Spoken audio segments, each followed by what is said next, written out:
देखते हैं दो बिंदुओं के बीच की दूरी ज्ञात करने के लिए दिया है मूल बिंदु, इसको ए मान लेते हैं। मूल बिंदु का निर्देशांक 0 0 होता है, तो ये मूल बिंदु का निर्देशांक 0 0, इसको ए बिंदु मान लेते हैं। और दिया है प्रश्न में बी, इसको बी मान लेते हैं। 6 और 8 दिया है, ये बिंदु दिया है क्योंकि,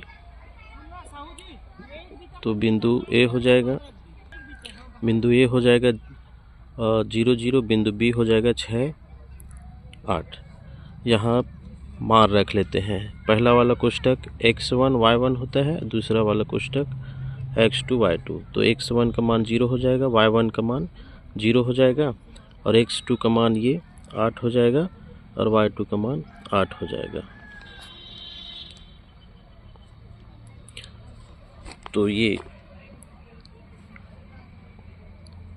x1 का मान है, ये y1 का मान, ये x2 का मान है, ये y2 का मान।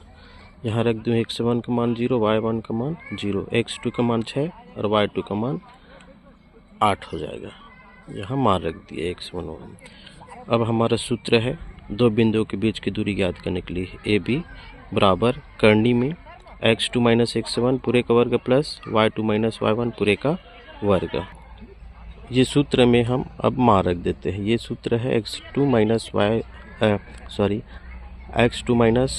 - x1 पूरे का वर्ग प्लस y2 - y1 पूरे का वर्ग। इसमें x2 का मान यहाँ है 6, तो 6 रख दिया, और x1 का मान 0 है यहाँ, तो ये 0 रख दिया। यहाँ वर्ग है तो वर्ग, ये प्लस का प्लस, y2 का मान 8 है, तो ये y2 का मान ये 8 रख दिया, माइनस का माइनस, y1 का मान 0 है, तो y1 का मान 0, पूरे का वर्ग है पूरे का वर्ग। अब 6 में 0 चला जाएगा तो 6 बचेगा, घट जाएगा तो 8 में 0 घटेगा तो 8 बचेगा, दोनों में वर्ग है तो दोनों का वर्ग। 6 का वर्ग 36 होता है, और प्लस 8 का वर्ग 64 होता है।